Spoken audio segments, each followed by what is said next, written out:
సంబంధులు ఎవరు అనే రెండవ భాగాన్ని గురించి మనము నేర్చుకుందాం. దేవుని సంబంధులు ఎవరు అనే అంశము రెండవ భాగాన్ని గురించి మనం ఈరోజు నేర్చుకుందాం ప్రియులారా. మరి దేవుని సంబంధులు ఎవరో ఈరోజు మనము చూద్దాం ప్రియులారా. యోహాను సువార్త 1వ యోహాను సువార్త 4వ అధ్యాయము 1వ వచనం 4వ వచనం 6వ వచనం ప్రియులారా. 1వ యోహాను సువార్త 4వ అధ్యాయము 1 నుండి 6 వచనాలు ప్రియులారా. ప్రియులారా, అనేకులైన అబద్ధ ప్రవక్తలు లోకంలోనికి బయలువెళ్ళి ఉన్నారు గనుక ప్రతి ఆత్మను నమ్మక ఆయా ఆత్మలు దేవుని సంబంధమైనవో కావో పరీక్షించుడి. చిన్నపిల్లలారా, మీరు దేవుని సంబంధులు. మీలో ఉన్నవాడు లోకంలో ఉన్నవాని కంటే గొప్పవాడు గనుక మీరు వారిని జయించి ఉన్నారు. మనము దేవుని సంబంధులము. దేవుని ఎరిగినవాడు మన మాట వినును, దేవుని సంబంధి కానివాడు మన మాట వినడు. ఇందువలన మనము సత్య స్వరూపి అయిన ఆత్మ ఏదో, భ్రమపరచు ఆత్మ ఏదో తెలుసుకొనిచున్నాం. ప్రియులారా, ఈ వాక్యాన్ని కాక మీరు జాగ్రత్తగా ఆలోచించినట్లయితే ఏముండాలి? ఇక్కడ మనకి పరీక్ష అనేది ఉండాలి. దేనికోసం పరీక్ష ఉండాలి? ఆయా ఆత్మలు దేవుని సంబంధమైనవో కావో అని పరీక్షించుకొనుటకు మనకు పరీక్ష అనేది ఉండాలి ప్రియులారా. పరీక్ష అనేది ఉండాలి. ఆత్మలు అనగానే ఆత్మలు కనబడతాయండి మనకి? ఆత్మలు అనగానే మీలో వచ్చే ప్రశ్న, ఆత్మలు మనకు కనబడతాయా? కనబడతాయండి? కనబడు. ఇక్కడ చెప్పబడిన మాట ఏంటంటే, ఇక్కడ బోధకుల గురించి చెప్తున్న మాట అండి ఇది. అనేకులైన అబద్ధ ప్రవక్తలు లోకంలోనికి బయలుదేరారంట. ఎవరు వీళ్ళు? ప్రవక్తలు అంట ప్రియుల. ఎవరంటే ప్రవక్తలంట. వారి మాట చెబుతుంది వారి ఎవరి సంబంధులు అని. మరి వారి మాట చెప్తుంది వారి ఎవరి సంబంధులు అని ప్రియులారా. మరి ఆయా ఆత్మలు దేవుని సంబంధమైనవో కావో అని తెలుసుకొనుట కొరకు దేవుడు మనకు ఒక క్లూనిచ్చాడు ప్రియులారా. ఆయా ఆత్మలు దేవుని సంబంధమైనవో కావో అని మనము తెలుసుకొనుట కొరకు దేవుడు మనకు ఒక మంచి క్లూని ఇచ్చాడు ప్రియులారా. అవి ఏంటంటే, మొదటిది వారి మాట అన్నాడు. వారి మాట అన్నాడు. రెండవది భ్రమపరచు ఆత్మ అన్నాడు ప్రియులారా. మూడవది సత్య స్వరూపి అయిన ఆత్మ అని అన్నాడు. భ్రమపరచు ఆత్మ అన్నాడు ప్రియులారా. భ్రమపరిచేది ఏముంటుంది అక్కడ? భ్రమపరిచేది ఏముంటుంది? ఉన్నవి లేనివి అన్నీ కలిపి మనల్ని నమ్మేటట్టుగా చేయటం. అంటే అందరూ క్రీస్తు నామమున వాడబడతారు కానీ, అంటే అందరూ క్రీస్తు నామమును వాడతారు కానీ అందరూ క్రీస్తులోనే ఉండరు ప్రియులారా. అందరూ ప్రతి ఒక్కరు కూడా క్రీస్తు నామమును వాడతారు కానీ అందరూ క్రీస్తులో ఉండరు ప్రియులారా. కానీ జీవితం అంతా కూడా ముగిసిపోయిన తర్వాత తెలుస్తుంది వాళ్ళు మోసపోయారో లేదో అన్న సంగతి ప్రియులారా. మన జీవితం అంతా కూడా మనం మరణించిన తర్వాత తెలుస్తుంది మనం మోసపోయామో లేదో అన్న సంగతి. కానీ మనం చనిపోయేంత వరకు అవసరం లేదు ప్రియులారా. మనం ఇప్పుడే తెలుసుకోవచ్చు మనం ఎవరి సంబంధులుగా బ్రతుకుతున్నామో. ఈరోజు ఆలోచించండి. వారి మాటలు చెప్తాయి అనేసి అంటున్నాడు కదా. మరి వారి మాటల్లో ఏముంటుంది? వారి మాటల్లో ఏముంటుంది? అపవాది ఉన్నాడు కదండి. అపవాది వాడు ఏం చేస్తాడు? వాని స్వభావం ఏంటిదో ఒక్కసారి చూద్దాం బైబిల్లో. చూడండి ప్రియులారా, యోహాను సువార్త 8వ అధ్యాయము 44వ వచనం. యోహాను సువార్త 8వ అధ్యాయము 44వ వచనం. మీరు మీ తండ్రి యగు అపవాది సంబంధులు, మీ తండ్రి దురాశలు నెరవేర్చగోరుచున్నారు. ఆది నుండి వాడు నరహంతకుడై ఉండి సత్యమందు నిలిచిన వాడు కాడు, వాని యందు సత్యమే లేదు. వాడు అబద్ధమాడునప్పుడు తన స్వభావమును అనుసరించియే మాట్లాడును. వాడు అబద్ధికుడును అబద్ధమునకు జనకుడునై ఉన్నాడు అనేసి యేసుక్రీస్తు ప్రభువు వారు అక్కడ ఉన్న వారితో చెప్తున్నటువంటి మాట ప్రియులారా. ఏం చెప్తున్నాడు యేసుక్రీస్తు ప్రభువు వారితో అంటే, మీరు మీ తండ్రి యొక్క అపవాది సంబంధులు, మీ తండ్రి దురాశలు నెరవేర్చగోరుచున్నారు అనేసి చెప్తున్నాడు. అంటే లోకంలోనికి అబద్ధ ప్రవక్తలు అనేవారు బయలుదేరి వచ్చారు అని మనం వాక్యంలో చదువుకున్నాం కదా. వారిని గురించి చెప్తున్నటువంటి మాట ప్రియులారా ఇది. ఆది నుండి నరహంతకుడై ఉండి సత్యమందు నిలిచినవాడు కాదు, వాని యందు సత్యమే లేదు. వాడు అబద్ధమాడినప్పుడు తన స్వభావం అనుసరించే మాటలాడును అనేసి యేసుక్రీస్తు ప్రభు వారు వారితో చెప్తున్నాడండి. మరి వాడి మాట ఏంటో మనకు తెలిస్తే వాడి క్యారెక్టర్ ఏంటో మనకు తెలుస్తుంది. వాడి మాట ఏంటో మనకు తెలిస్తే వాడి క్యారెక్టర్ ఏంటో మనకు తెలుస్తుంది. వాడి స్వభావం ఏంటి ప్రియులారా? మనం ప్రకటన 12వ అధ్యాయం 9వ వచనంలో చదువుకున్నాం కదా, సర్వలోకమును మోసపుచ్చుచు అపవాదనియు సాతాననియు. అంటే అపవాది యొక్క స్వభావం ఏంటి? మోసం చేయటం, సర్వలోకాన్ని కూడా మోసం చేయటం. అంటే వాడు మాట్లాడుతున్నప్పుడు నిజం అబద్ధంగాను, అబద్ధం నిజంగాను మనకు కనబడుతుంది ప్రియులారా. అబద్ధం నిజంగాను, నిజం అబద్ధంగాను మనకు కనబడుతుంది. ఎందుకంటే వాడు మనల్ని మోసం చేయటానికి సత్యాన్ని అసత్యంగాను, అసత్యాన్ని సత్యంగాను మనకు మలిచి బోధిస్తూ ఉంటాడు ప్రియులారా. ఇదే విషయము ఆదాము అవ్వల విషయంలో జరిగింది ప్రియులారా. వారి జీవితంలో ఇదే విషయం జరిగింది ప్రియులారా. అవ్వ దగ్గరికి వెళ్ళి అపవాది ఏం చెప్పాడు? మీరు దేవుడు ఏం చెప్పాడు వాళ్ళకి? మంచి చెడ్డల తెలివినిచ్చు వృక్ష ఫలమును మీరు తిన్న దినమున నిశ్చయముగా చచ్చిపోతారు అనేసి దేవుడు వారికి ఆజ్ఞాపిస్తే, అక్కడికి వచ్చి అపవాది అవ్వతో ఏమంటుంది? మీరు చావరు అనే ఒక అబద్ధాన్ని చెప్పడం కొరకు వాడు 3 నిజాలు వారికి చెప్తాడు పిల్లలు. మీరు చావరు అనే ఒక్క అబద్ధాన్ని చెప్పడం కొరకు వాడు 3 నిజాలు చెప్తాడు వాళ్ళకి. ఒకటేంటి? మీ కళ్ళు తెరవబడతాయి అని చెప్పాడు. వారు దిగంబరులై ఉన్నారని వారికి ఎలా తెలిసింది? వారు కళ్ళు తెరవబడ్డాయి అప్పుడే కదా. ఒక నిజం చెప్పాడా ప్రియులారా? మీరు మంచి చెడ్డలను ఎరిగిన వారే ఉంటారు అని చెప్పాడు. ఏం ఎరిగారండి మంచి చెడ్డలను? దేవుణ్ణే నిందించారు కదా ప్రియులారా. ఆలోచించండి. 3వది మీరు దేవతల వల్లే అయిపోతారు అని చెప్పాడు. అక్కడ ఆదాంతోనైతేనేమో దేవుడు అని చెప్పవచ్చు, ఇక్కడ అవ్వమ్మతో మాట్లాడాడు కాబట్టి దేవతలు అన్నాడు. ఆలోచించండి ప్రియులారా. కాబట్టి ఇప్పుడు వాడి మాటలు మనం నమ్మాలి అంటే వాడు తన స్వభావమును అనుసరించి మనతో మాట్లాడడానికి ట్రై చేస్తాడు ప్రియులారా. ఇప్పుడు వాడి మాటను మనం నమ్మాలి అని అంటే వాడు తన స్వభావాన్ని అనుసరించి మాట్లాడతాడు మనతో.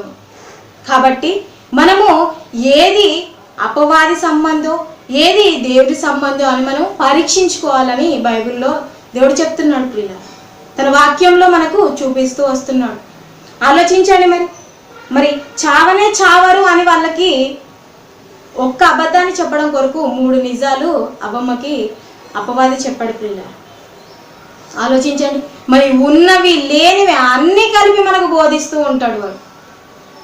మనం తెలుసుకోలేని ఒక సతమతంలోకి మనల్ని పడేస్తూ ఉంటాడు ప్రియులారా. అందుకొరకు మనము ఏది సత్యమైనది ఏది అసత్యమైనది అని మనం తెలుసుకోవాలని బైబిల్లో మనకు వివరిస్తూ రాశాడు ప్రియులారా. ఈ 66 పుస్తకాలు మన కొరకు దేవుడు. ఆలోచించండి. మరి అసత్యాన్ని అంటే సత్యానికి అసత్యాన్ని జోడించి, మనం ఇప్పుడు సత్యాన్ని వింటున్నాం అనుకోండి, దానికి అసత్యాన్ని జోడించి బైబిల్లో ఉన్నదానికి లేనిదాన్ని జోడించి మొత్తం కల్పితం చేసేసి బోధిస్తూ వస్తాడు ప్రియులారా. బైబిల్లో ఉన్నదానికి లేనిదాన్ని జోడించి మనల్ని మొత్తం దానికి అంతటిని కూడా కలిపేసి మనకు బోధిస్తూ వస్తాడు. మొత్తం మోసం చేసేసాడు ప్రియులారా అపవాది మనల్ని. ఆలోచించండి ప్రియులారా. కానీ బైబిల్ ఎప్పుడూ కూడా కల్పితం కాదండి. బైబిల్ ఉన్నది ఉన్నట్టుగానే చెప్తుంది. కానీ అపవాది సంబంధులు కానీ అపవాది కానీ అందులో ఉన్న వాటికి లేనివి కూడా కలిపి చెప్తూ బోధిస్తూ వస్తారు. ఇది మాయ అంటే ప్రియులారా, ఇది మోసం అంటే. ఆలోచించండి. మరి కాబట్టి వారు మాట్లాడుతున్నప్పుడు వారు ఎవరి సంబంధులో మనకు తెలిసిపోతుంది ప్రియులారా. వారు మాట్లాడుతున్నప్పుడు వారు ఎవరి సంబంధులో మనకు తెలిసిపోతుంది. కాబట్టి మరి భ్రమపరచు ఆత్మ ఏదో మనకు తెలిసిపోతుంది. భ్రమపరచు ఆత్మ అంటున్నాడు ఇక్కడ. భ్రమపరచు ఆత్మ అంటే ఏంటిది? ఇది మన స్పెషల్గా వచ్చిందా? భ్రమపరచు ఆత్మ అనేది స్పెషల్గా వచ్చిందా, లేకపోతే అప్పుడప్పుడు వచ్చి వెళ్ళిపోతుందా? ఆలోచించండి. ఈ భ్రమపరచు ఆత్మ అనేది ఎప్పుడు పొందుకుంటారు ఎవరైనా కూడా? ఈ భ్రమపరచు ఆత్మను ఎవరైనా కూడా ఎప్పుడు పొందుకుంటారు? ఉదాహరణకు మీకు చెప్పాలంటే ప్రియులారా, మీరు మారు మనసు పొంది పాపక్షమాపణ నిమిత్తము ప్రతి వాడు బాప్తిసం పొందుడి, అప్పుడు మీరు పరిశుద్ధాత్మను వరమును పొందుదురు అనేసి చెప్పాడు. ఎప్పుడు పరిశుద్ధాత్మను వరమును పొందుతారు అంటే బాప్తిసం తర్వాత పిల్ల. అంటే బాప్తిజంలో ఏం జరుగుతుంది? పాపక్షమాపణ అనేది జరుగుతుంది. ఈ పాపక్షమాపణ అనేది మనకే మనం తెచ్చుకునేదా, దేవుడిచ్చేదా? ఈ కార్యక్రమం ఎవరు చేయాలి? మరి మనకు ఎవరు చెయ్యాలి అని అంటే దేవుడే చేయాలి ప్రియులారా.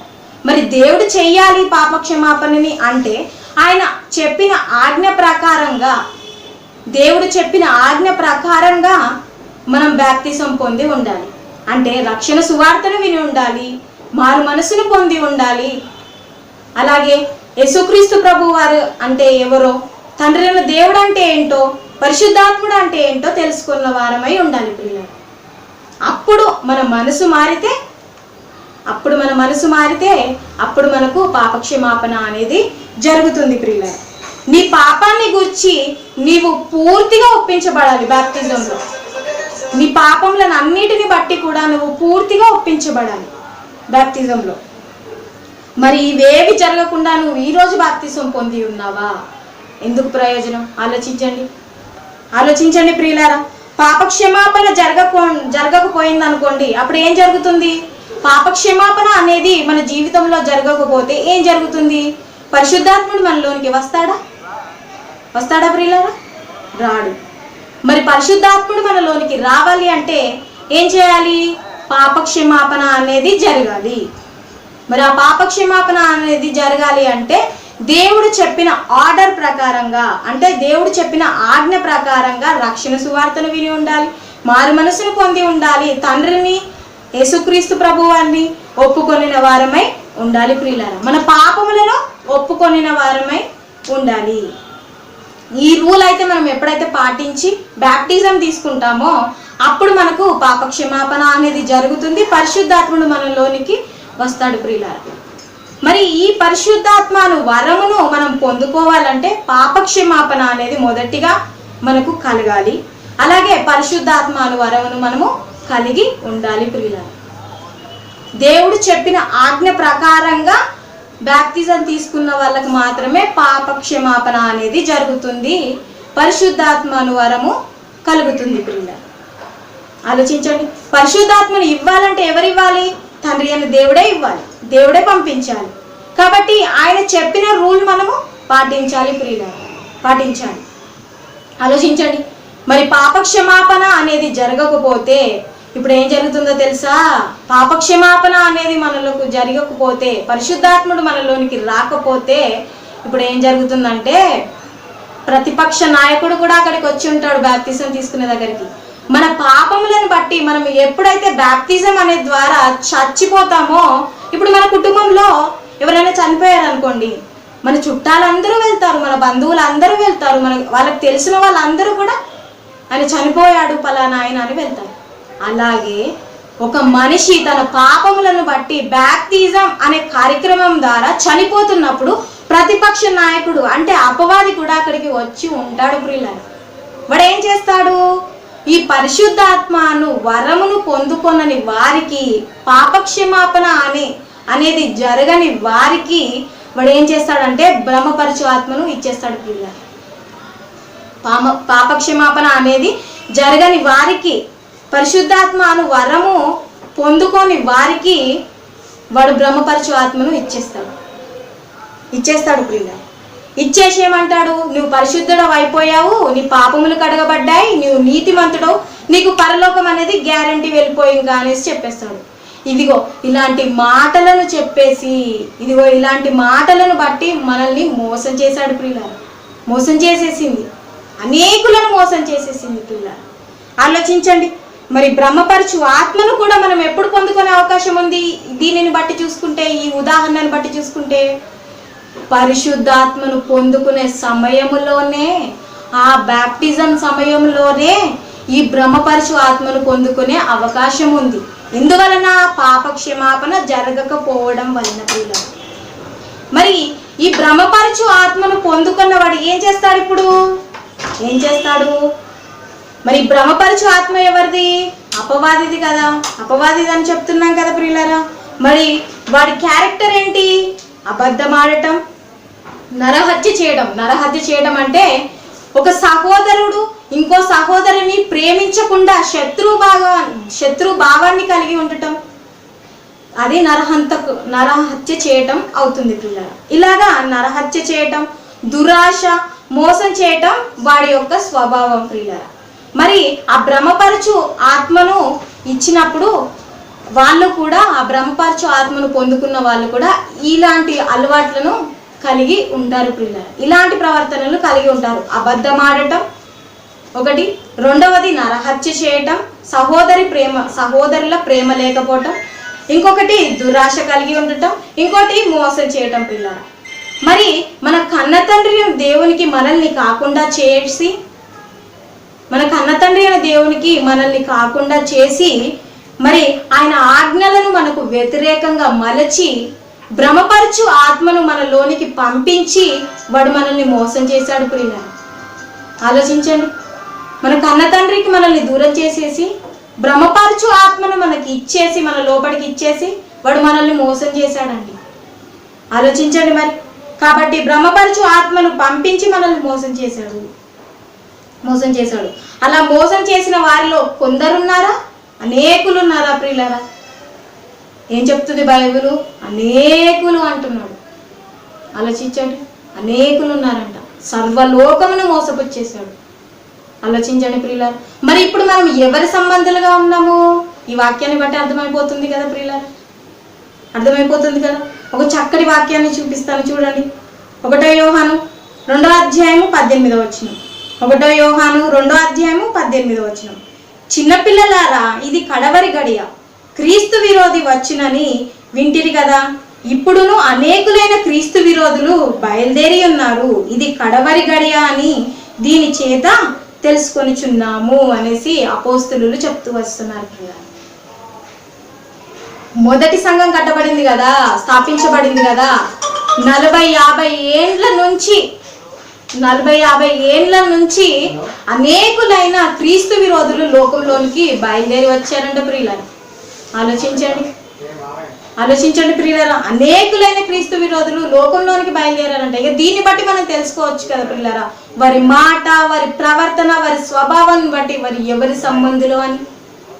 ఇంత క్లుప్తంగా మనకు 66 పుస్తకాలు చేసి కన్న తండ్రి అయిన దేవుడు మనకి ఇంత జ్ఞానాన్ని మనకిస్తే మనం ఏం చేస్తున్నాము? ఎవరి సంబంధాలుగా ఈరోజు బ్రతుకుతున్నాము? ఆలోచించండి ప్రియులారా. అలాగే ఇంకొక విషయాన్ని కూడా చూపిస్తాను చూడండి. 2 పేతురు 2వ అధ్యాయము 1వ వచనం. 2 పేతురు 2వ అధ్యాయం 1వ వచనం. మరియు అబద్ధ ప్రవక్తలు ప్రజల్లో ఉండిరి, అటువలనే మీలోనూ అబద్ధ బోధకులుందురు. వీరు తామనుకొనిన ప్రభువును కూడా విసర్జించుచు తమకు తామే శీఘ్రముగా నాశనం కలుగజేసుకొనుచు నాశనకరమగు భిన్నాభిప్రాయములను రహస్యముగా బోధించుదురు అని చెప్తున్నాడు. ఆలోచించండి. అప్పుడేమో ప్రవక్తల ద్వారా వచ్చాడు, ఇప్పుడేమో బోధకుల ద్వారా వస్తున్నాడు. ఆలోచించండి. ప్రవక్తలు అయిపోయారు, ఇప్పుడు బోధకుల రూపంలో బయలుదేరి వస్తున్నారు పిల్లలు. మరి వారిని జయించడానికి మనం రెడీగా ఉండాలి కదా. మరి వారి మాటను వాళ్ళు ఎవరి సంబంధంలో అని గ్రహించడానికి మనకి ఇన్ని 66 పుస్తకాలు రాసి దేవుడు ఇచ్చాడు. మరి మనం వీటిని చదువుకుంటూ వింటున్నాం కదా. మరి ఎంతవరకు మనం గ్రహించుకుంటున్నాం? ఆలోచించండి ప్రియులారా. మరి ఆ కాలం నుండి, మొదటి శతాబ్దం నుండి కూడా అపోస్తులైనటువంటి వారు అనేకులైన క్రీస్తు విరోధులు లోకంలోనికి బయలుదేరి ఉన్నారు అని చెప్పారు కదా. మరి అప్పటి నుండి చెప్తుంటే కూడా ఇప్పటి వరకు ఉన్న ఇప్పుడున్న ప్రజల వరకు కూడా ఎంతవరకు ఈ మాటను గ్రహించుకొని దాని ప్రకారంగా నడుచుకుంటున్నారు? ఆలోచించండి ప్రియులారా. అలాగే ఇంకొక మాటను కూడా చూద్దాం. 2 కొరింథీ 2వ అధ్యాయము 17వ వచనం. కావున ఇట్టి సంగతులకు చాలిన వాడెవడు? మేము దేవుని వాక్యమును కలిపి చెరిపెడు అనేకుల వలె ఉండక నిష్కపట్యము గల వారమును దేవుని వలన నియమింపబడిన వారమునై ఉండి క్రీస్తునందు దేవుని ఎదుట బోధించుచున్నాము అనేసి చెప్తున్నాడు. అపోస్తులైనటువంటి వారు చెప్తున్నటువంటి మాట ప్రియులారా. ఏంటంటే మేము ఉన్నది ఉన్నట్టుగా చెప్తున్నాము, మరి దీన్ని విని దీని ప్రకారంగా నిలబడగలిగేవారు ఎవరు అంటున్నాడు. నిలిచేవారు ఎవరు అనేసి అడుగుతున్నాడు పిల్లలు. దీని ప్రకారంగా అంటే మేము ఉన్నది ఉన్నట్టుగా చెప్తున్నాము, దాన్ని వింటున్న వారు దాని ప్రకారంగా నిలిచేవారు ఎంతమంది అనేసి అడుగుతున్నాడు పిల్లలు. మరి ఎందుకో తెలుసా? మిగతా ఈ మాటను ఎందుకు అంటున్నాడో తెలుసా? ఎందుకు అంటున్నాడు అంటే మిగతా వాళ్ళంతా కలిపి చెరిపెడు వాళ్ళు అంటున్నాడు. ఉన్నది లేనట్టుగా, లేనిది ఉన్నట్టుగా కలిపి చెరిపెడు వాళ్ళు అనేసి చెప్తున్నాడు పిల్లలు. మరి లేనిది ధర్మశాస్త్రంలో ఉన్నది మొత్తం అది ఇది కలిపేసి మాయ చేసేసాడు ప్రియులారా లోకాన్నంతా కూడా. ఇది మాయ, ఇది మోసం అంటే ప్రియులారా, ఇది భ్రమపరచు ఆత్మ చేయు కార్యక్రమం ప్రియులారా. వాడి లక్ష్యం అంతా కూడా మనం దేవునికి కాకుండా పోవటమే, మనల్ని మోసం చేయటమే వాడి యొక్క ప్రధాన లక్ష్యం ప్రియులారా. ఆలోచించండి. మరి మనం ఎవరి సంబంధులుగా ఉంటే బాగుంటుందో ఈ వాక్యంలో ఇప్పుడు నేను చూపిస్తాను, చూడండి ప్రియులారా. 1 యోహాను 4వ అధ్యాయం 2వ వచనం. 1 యోహాను 4వ అధ్యాయం 2వ వచనం. యేసుక్రీస్తు శరీరధారియే వచ్చెనని ఏ ఆత్మ ఒప్పుకొనునో అది దేవుని సంబంధమైనది, ఏ ఆత్మ యేసును ఒప్పుకొనదో అది దేవుని సంబంధమైనది కాదు అంటున్నాడు. అంటే యేసుక్రీస్తు ప్రభువు వారు శరీరధారిగా భూమి మీదకి వచ్చాడు అని ఏ ఆత్మ అయితే ఒప్పుకుంటుందో, తండ్రి అయిన దేవుడు తన కుమారుణ్ణి భూమి మీదకి పంపించాడు శరీరధారిగా అని ఎవరైతే ఒప్పుకుంటారో వాళ్ళు దేవుని సంబంధులు అని చెప్తున్నాడు. ఎవరైతే దాన్ని ఒప్పుకోరో వారు దేవుని సంబంధులు కారు. ఆయన సంబంధులు కారు అనంటే ఇంకెవరి సంబంధులు? భ్రమపరచు ఆత్మనిచ్చాడే అపవాది, వాడి సంబంధులు అని చెప్తున్నాడు ప్రియులారా. ఆలోచించండి. దీనిని బట్టి దేవుని ఆత్మను మీరు ఎరుగుదురు, క్రీస్తు విరోధి ఆత్మ వచ్చెనని మీరు వినిన సంగతి ఇదే అనేసి చెప్తున్నాడు ప్రియులారా. ఆలోచించండి. ఇది వరకే అది లోకంలో ఉన్నది అనేసి అంటున్నాడు. ఆలోచించండి. యేసే శరీరధారిగా భూమి మీదికి వచ్చాడు అని చెప్పకుండా మరి ఏమొప్పుకుంటారండి? యేసుక్రీస్తు ప్రభు వారు శరీరధారిగా భూమి మీదకి వచ్చాడు అని చెప్పకుండా మరి ఏం ఒప్పుకుంటారో తెలుసా మీరు? ఏం ఒప్పుకుంటారంటే యెహోవా ప్రభువే, యెహోవా దేవుడే, ఆ కన్నతండ్రి అయిన దేవుడే భూమి మీదకి యేసుక్రీస్తు రూపంలో శరీరధారిగా వచ్చాడు అనే ఒప్పుకునే వాళ్ళందరూ కూడా అపవాది సంబంధులు అంటున్నాడు. యెహోవా దేవుడే యేసుక్రీస్తు రూపంలో శరీరధారిగా భూమి మీదకి వచ్చాడు అని అనుకునే వాళ్ళందరూ కూడా అపవాది సంబంధులు అని బైబిల్ చెప్తుంది పిల్లలు.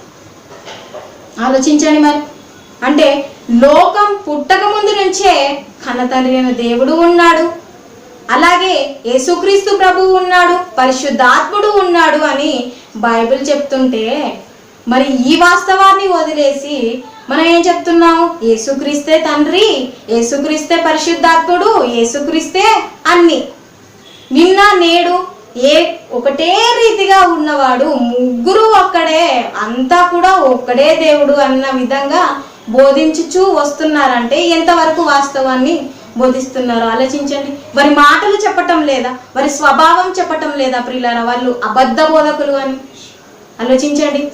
మరి ఇక్కడ తెలియట్లేదా వాళ్ళు భ్రమపరచు ఆత్మను పొందుకొని ఉన్నారని? ఆలోచించండి ప్రియులారా.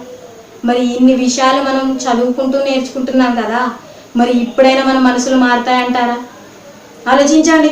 మరి ఈ లోకం పుట్టక ముందు నుంచే తండ్రి ఉన్నాడు, కుమారుడు ఉన్నాడు, కుమారుడైన యేసుక్రీస్తు ఉన్నాడు, పరిశుద్ధాత్ముడు ఉన్నాడని బైబిలే చెప్తుంది. యోహాను 17:5 చూడండి, చూసి చదవండి ప్రియులారా. మరి ఈ వాక్యాన్ని చదువుకుంటూ కూడా మరి యేసుక్రీస్తే తండ్రి, యేసుక్రీస్తే పరిశుద్ధాత్ముడు, నిన్న నేడు ఒకే రీతిగా ఉన్నవాడు అని ఇలా చెప్తున్నాం ప్రియులారా. ఆలోచించండి.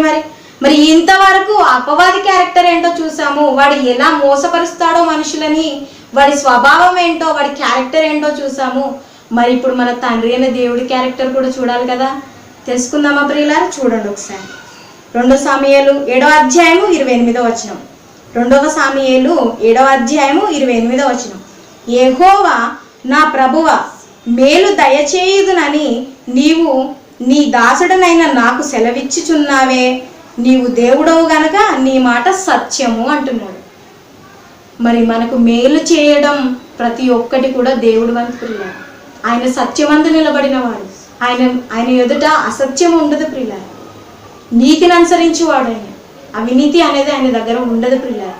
మేలు చేయవాడు దేవుని సంబంధి, కీడు చేయవాడు అపవాది సంబంధి ప్రియులారా. మరి ఈరోజు ఎంతవరకు మనము దేవుని మాటలు వింటున్నాము, ఏది అపవాది బోధ, ఏది దేవుని బోధ అనేది మనం గ్రహించుకొని, పరీక్షించుకొని, పరిశీలించుకొని నడుచుకోవాలి ప్రియులారా. మరి ఈ వాక్యాన్ని ఈరోజు మీరందరూ కూడా మరి దేవుని సంబంధులు ఎవరు అనేది మీరే గ్రహించుకోండి. ఇప్పుడు నేను బోధించాను మీకు, మరి నేను దేవుని సంబంధినా కాదా అని మీకే తెలుసుకోవాలి ప్రియులారా. ఆలోచించండి. మరి మనం వినటం వలన నాకు విశ్వాసం కలుగుతుంది, కరెక్టే ప్రియులారా. కానీ విన్న దానిని బైబిల్ గ్రంథంలో అది సరైనదా కాదా అని చూసుకోవాలి. ఆలోచించండి. మరి మీరు దేవుని సంబంధులుగా ఉండగోరుతున్నారా, లేకపోతే అపవాది సంబంధులుగా ఉంటున్నారా అనేది మీకే విడిచిపెట్టేస్తున్నాను. మరి చిన్న వాక్యాన్ని ముగిస్తున్నాను పిల్లల. కళ్ళు మూసుకోండి, ప్రార్థించుకుందాం. పరలోకమందున్న మా కన్న తండ్రి, నీ ఘనమైన నీ శ్రేష్టమైన నామాన్ని బట్టి నీకు లెక్కలేని కృతజ్ఞత స్తుతులు స్తోత్రం తండ్రి. మరి దేవుని సంబంధులు ఎవరు అనే పాఠాన్ని మేము పూర్తిగా నేర్చుకుందాం తండ్రి. మరి నీ కొరకు బ్రతికే బిడ్డలుగా మేము ఉండుటకు సాయం చేయండి. అపవాది కుయుక్తి మాయ చేత మేము లొంగకుండా, వాడి మోసానికి మేము లొంగిపోకుండా తండ్రి నీ కొరకు బ్రతికే భాగ్యాన్ని మాకు అనుగ్రహించండి. ఈ వాక్యం వింటున్న నీ బిడ్డలందరికీ మంచి బలాన్ని, శక్తిని వారికి అనుగ్రహించండి. వాళ్ళకి ఆలోచన జ్ఞానాన్ని వారికి అనుగ్రహించండి తండ్రి. మరి నీ బైబిల్లో ఉన్నది ఉన్నట్టుగా చెప్పాను, అసత్యంగా ఏది కూడా బోధించలేదు తండ్రి. మరి నీ కొరకు నేను బ్రతుకుటకు నాకు మంచి జ్ఞానాన్ని, మంచి తెలివిని మాకు అందరికీ అనుగ్రహించుటకు సహాయం చేయమని నీ ప్రియకుమారుడు మా రక్షకుడైన యేసుక్రీస్తు నామమున ఈ ప్రార్థన నీకు అడిగి వేడుకుంటున్నాం మా ప్రియ పరలోకమందున మా కన్న తండ్రి. ఆమేన్.